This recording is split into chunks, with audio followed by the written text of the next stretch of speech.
Hey y'all, it's Alicia. Welcome back to my channel. Welcome back to Alicia's Crafty Hoplop. If you're new, I think this is going to be such a useful video for you, and I really hope it saves you from a lot of the blunders that I made when I first began expanding my art making. And to those of you returning folks, one, thank you for alerting me that my Amazon links weren't working. I so apologize. I need to remember to always check those before I upload. Good lesson. And they're corrected now down below. I apologize for that inconvenience. And for you folks, this is that long-awaited crafty tool video, which may not be as long as you think because there are only a small amount of tools and even a small amount of supplies that this girl can't live without. But I have learned why I can't live without them, or what the difference they make in my making, and why perhaps when I was first starting out purchasing things, I put my emphasis on all the wrong things. I just want to say hey to Anna Strez. Hey Anna, you are correct. Earlier when you said that you got this idea from me that in the summer when I was very short on ephemera, I would buy stickers because I could get those on AliExpress, and I had some in my stash because when I first started buying, folks, guys, I bought stickers because they were cute, and I quickly learned that I did not like their flatness and that it was very hard to make dimension with them. But I didn't want to waste them, so I found a way to actually use them by attaching them to chipboard, cutting them out, fussy cutting them out, and making them into ephemera. And so, Anna, you were right, that is something that I did. But there's an example of, if I could go back now with the knowledge that I have today, I would not have bought nearly as many stickers or wasted nearly as many hours looking for those stickers. Now, you all know I love to decorate envelopes.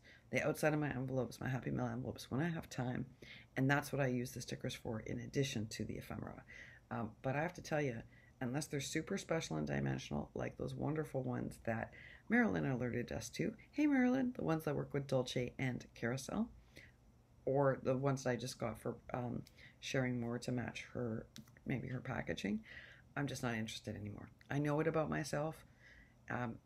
The exception to that are like the chipboard stickers or the thickers for like Maggie Holmes' Willow Lane. I do love those puffy stickers, but they're impossible to come by unless you're paying full price at Great Paper, which y'all know I'm not doing. So I don't love them enough. I can use other things. But let's get down to business, because I can tell you folks, I have learned a ton in the last 14-15 months, and I'm hoping it's going to save you some dollars, and I'm hoping you're going to come back with some suggestions of other things that we could be learning even better. So I'm going to share something that those of you who have been on here from the beginning already know, and y'all are going to find this really funny and embarrassing. So I told you when I first started, I bought my scissors at the dollar store, and I mean really from the dollar store. The Westcott or non-Westcott, these now have tape on them from today because I was packaging. I told you I saved scissors for tape, so these need to be cleaned. Literally from the dollar store. I didn't realize that the blade was too big. No wonder it was like hurting my hand to fussy cut. I was using these for fussy cutting. I was using this for cutting paper. I was using it for everything. I didn't buy my fussy cutting scissors until last year's Hobby Lobby sale. And that's because they marked them down from like $14 to $1.25 or $2 and change. And that's when I went and I got them. So I still didn't get a great pair. I found out afterwards this is not a great pair, but they're super sharp, they're small, they're a lot easier to cut with. And then I watched Tennille Paper Milkshake, and she did her favorite tool videos and why, and I thought that video was great. And she showed a pair of scissors that are kind of like my big household scissors that I showed y'all with the springs, so that when I was paralyzed, they suggested I get those because it's easier for cutting. Well, there are good quality fussy cutting scissors that have those springs that make cutting easier so that your hand doesn't hurt. Because, you know, any of us living with any of those issues we've all talked about, arthritis, any kind of arthritis, any kind of lupus, any kind of autoimmune, fibromyalgia, I can keep going, anyone who has any of those issues, after a while this is going to hurt your hand. Even though these ones are lighter, and these are not non-stick, so if I'm cutting sticker things, this is a big problem. Thanks to Judy, we know how to clean them, but I wish I'd gotten the coated scissors so that they weren't sticking, but I didn't know about scissors then. Most people really like the Tim Holtz and the Tonic Studio scissors. Those seem to be everybody's favorite. Just an FYI, if you're going to invest in one good pair of fussy cutting scissors that will last your life, that's probably better than my ridiculous dollar store purchases and then having to replace them over and over again. So, small fussy cutting scissors. So I did go and get the spring-loaded ones that Tennille suggested, and I just don't have them out here because I'm packing for stuff for New York. That's the one item I can't show you, but I did go get the small ones. I tried to look for them in the box just now and I couldn't find them. Let's talk about what Alicia calls the crocodile versus the cropodile. When I first needed one of these, and I needed one because, you know, if you want to make a tag, there's the little hole, there's the big hole, there's the inserting of the rivet. When I first want, and you can adjust the dimension. You all know this because I sent a bunch of you the dollar store ones that I got in the Holy Land. Now, here they're not $1, but you can get them for like $5 here or $4, and I got them for $1 in the Holy Land, and I sent them to a bunch of people, and I too used it. All right. There's a big difference between that tool and this tool. This is a tool I will never be without again. Unfortunately, like this was never available. Sorry about the sirens and plane overhead. This was never available on my Tuesday morning. I understand some folks were able to get it at half price. I was not. So I ended up waiting, using a coupon, and getting it 40% off. Because these are pricey, folks. These are like anywhere from $24 to $30. So you want to watch for special sales like that special Hobby Lobby sale or the Michael sale to try to get this for the least amount possible. That said, I will never be without this again. This cuts through chipboard with ease. This cuts through so many materials with ease. I'm able to easily insert the rivet. It doesn't bend. I wish I had gotten this from day one. This is actually the tool I wish there's about 5 tools I wish I had bought from day one, and this is one of them. Because folks, my dies are a really important tool, but not all my dies were designed to be tags. In fact, a lot of what I use in flip books and in my books and in my flips, I have to create a tag hole. And I did buy the dollar store punch for the longest time and used that and wondered why there were tear marks, and I wondered why they were shredding. Oh no, folks. Like, I needed this from day one. I wish I had saved and made this the priority over buying too many paper pads that I wasn't even sure how to use. That would have been my first purchase, actually. I totally owned the fact that I didn't know you needed little snippy scissors for sewing. All those little threads that were making me crazy and that I burn off. That sometimes you just need this kind of scissor. Tennille had the same experience, paper milkshake. I now have these. And up until just recently, I did not have any fabric scissors. Even though the fact that I cut lace all the time and fabric, I didn't own any. But Dina sent me some for Christmas. This mama loves Disney. So I now have a proper pair of fabric scissors. And I'm so grateful to Dina, because folks, I should have bought those too. For the amount, if you're making shabby and vintage projects, having good fabric scissors that are only used for fabric is worth it. And again, you can wait for a Hobby Lobby sale so that if they're $12 or $14, then they're $7. And at the annual Hobby Lobby sale, they were like $3. Why didn't I buy them? Why? Because I just didn't, y'all. I just didn't. Do you know what I bought instead? And it's not in this pile of favorite tools. Fringing scissors.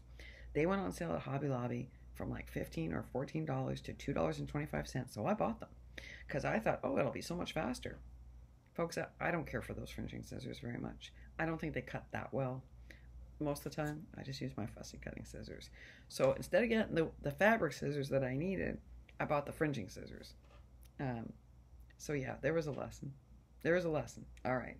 Moving forward. Next favorite tool. I showed it to you earlier today. It's my precision tip glue gun.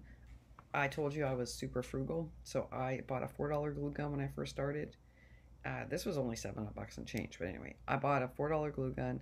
I bought terrible quality glue because I asked everybody and they were using the dollar store glue, but I had spider webs everywhere. The adhesion wasn't working. It was making me like, but in the end, I found out like I want a precision tip. Would I like one day, as I told you earlier, to have the one with the different tips? Probably, but what am I going to use the bigger tips for? Okay, on bigger projects, I'll use the bigger tip and then the precision tip. Well, I can just be patient and use this. And this one, I mean, it's still not flawless, folks. Tony did the test, and I did put the end screen, by the way, in the last video, but I might have to talk to my mom before I put that video up, before she watched it, to warn her. And I put the end screen on, but by then already so many of you had watched the video. I apologize. I should have done it right away, but I was worried I had to tell my mom about that video before she saw it. All right, so Tony did a test on this, and she's right. It still does drip. It swears it doesn't, but it does. But it's much better than any of the others. It works much better. Tony's right. It's not perfect, but for me, it works so much better than my other one that I'm very, very happy with this. And this is the Project Pro AdTech gun. And again, I got it super cheap. I got really lucky. My other tool that I find super useful is this punch. And this is the scalloped punch. And I do have my ruler handy this time, because you're all going to be like, which size? Because I only own one scallop punch, folks. And this is the 2-inch. This is the 2-inch scallop punch. Why is this so useful? Why is this a favorite tool? Okay, most embellishments that we do require a base. And while I will either use chipboard or 110-pound cardstock built up to make it nice and thick, this is the shape that I tend to put at the base of my regular embellishments. Yes, I die cut out circles and do it. Yes, I die cut out my starburst die is like one of my favorite dies, right? And that's a tool. But for sort of everyday quick embellishments, this is the tool I have used the most over the last year. Today I'm using it less, and I'll tell you that that's because my making has gotten better. So I'm now using dies in more creative ways, and for me, I think you're going to see in the next year that dies are really one of my favorite tools of all time. But when I was learning in particular, this was a really important tool that I used all the time. And again, I didn't buy it right away because it was 10 bucks, right? And I was like, how often am I going to use it? Oh, folks, I use it all the time. So at $10 minus 40% off, it was $6. What was I waiting for? I spent more than that at the dollar store buying junk. This is what I should have bought right away. So that was one of the most useful tools. It's still super useful. It's just I become a different maker, and now I'm using dies in really way other ways. All right, so let's talk about paper cutters for a minute. Forgive me because my hands are weak. So let me just clear these off because these are the other tools I'm going to show you. And then that's something else that's going to make Jelly Bean laugh. All right, y'all. So for the longest time, I had a 2-in-1. I'm going to make such a mess here, and if I drop this, my husband's going to be like, Alicia, what are you doing? Because he's here. All right. Ah! Okay. So this is the first scoreboard that I got. It is a We Are Memory Keepers all-in-one. It's like a, sorry about this, I was using it a lot today. So it's the slide cutter where you have to put pressure, which most people claim they hate, and I understand why. But it's also a scoreboard, and it's the jumbo scoreboard. So it's not the little scoreboard. When I first got this, I hated the size of this scoreboard. I found it very unmanageable, and I wished that I had had the small scoreboard that actually now even my Tuesday morning has for like $4.99. Because I wasn't good at managing scoreboards yet, and that's something we're going to talk about, because the tools that you use for scoring make a difference too. But I just had like a really inexpensive bone folder that came with this, which by the way I used today with no problem because now I'm practiced. But when I was first doing it, this was a problem bone folder because over here it has a serrated edge like a knife, and it would sometimes tear through my paper. And Tony Craftbridge the other day identified another problem with this piece, because she has the same one. And that is, for whatever reason, the way they've designed it, when you start to go down until you're practice, guys, it often slips and you go into the wrong score section. So when I first started doing this, I tried to avoid projects that needed scoring because I just couldn't get it. It took me a while. Today I can do it with my left hand or my right hand, and I got it right. Part of it is you got to use a better bone folder, and if you can't use a better bone folder, then you got to practice with this one so that you get better. Now, I'm going to tell you that my Tuesday morning now has these for $11.99. They're super cheap. There's pluses and minuses to this. It folds up nicely for a large scoreboard. This isn't too expensive. You have to replace the blade, the little razor blade that's underneath. So it's not too expensive. You all know the person that we don't mention on here anymore made fun of me for buying this and said it was the worst paper cutter ever created and that she had bought me a new cutter and it was en route. I never got that cutter. I know it was expensive and it was around the holiday time, so that's probably why she didn't ship it. But she had this whole thing about what the best paper cutter is by Fiskars. I don't know if that's the best paper cutter. This is my slide paper cutter. What I will tell you is that that does not cut chipboard. That does not cut any thick materials, not even like a thick glittery paper. So what do I use for that? I really wanted the fancy guillotine, but it's so expensive, guys. The cheap guillotines are like 30 bucks. The fancy guillotines are like $100 and something. And you all know I'm really frugal, so there was no way. This was the $50 guillotine, and it had a lightweight handle that a lot of people talked about being much easier to use on the hands, which we all know is a key component for me. And it went on sale from $50, I think, to $20 something on Amazon during Christmas. So I got it. How do I feel about it? Well, it's not the greatest cutter, but it does cut chipboard. I'm learning to work with it. What do I mean by it's not the greatest cutter? Well, it's great up here. It has score lines too, by the way. It has a scoreboard built in, but they're not very deep rivets, but it has good measuring tools. I love the middle ruler.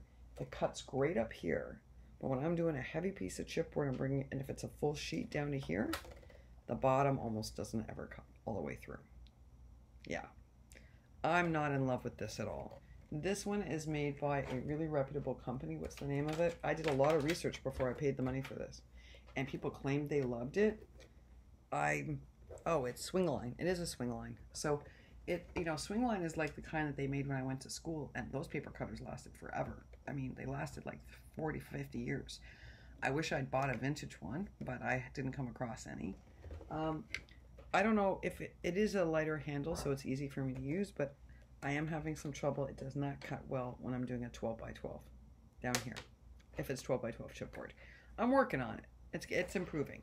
What I'm saying essentially, however, is that I need a guillotine cutter because of the amount of chipboard that I cut and thick materials. I am not a good cutter, like in terms of my hands. I don't cut a straight line easily. Yes, I've tried using a ruler to guide me. It doesn't matter. I'm not a straight cutter. So I need one of these for thick materials. So even though this isn't the best one, this is an absolute essential tool for me. This is a non-negotiable tool. Sorry, I'm just putting this back so my husband doesn't hurt himself. All right, onward we go. This little thing is a 1-inch circle punch, and this is super useful for a number of reasons. Here's a little trick, folks. If you want to make, the reinforcers that we use for the tags and you don't have a crocodile and you want to make it look fancy and have it put those little reinforcers, you can make that using a circle punch. All you need to do is cut out the circle punch and then use a regular dollar store hole puncher to put the center in, or your crocodile. I could show you real fast so that you understand what I mean, because I'm not sure I'm being very articulate. I've got a piece of scrap here I can just show you. See what I mean about cutting up these hearts? And then I save these and I use them to make cards, but I'm going to show you something. Okay, so is there a piece there big enough for me to cut it out? Let me see. Yes, there is. Okay, here we go. Uh-oh, where did it go? I'll get it afterwards. All right. So you see this? You take that circle, and so you don't need to buy these fancy reinforcers. And I like the little hole that's on this side. Now that you're going to see what I mean by my hand issues, because this is small. This is where people who have hand issues usually use tweezers, but Alicia just suffers it out. All right, give me a second. Sorry, y'all. This is what happens when I'm crafting.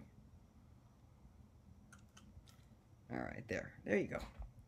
So you see, you can just create them by using the 1-inch circle punch, this little doohickey, and your crocodile. I used the bigger hole. And you can make these in like all different colors that coordinate it with your tags and your tag flips. Oops. So that is a super versatile tool. People also use this for all sorts of other things that I don't creatively use it for.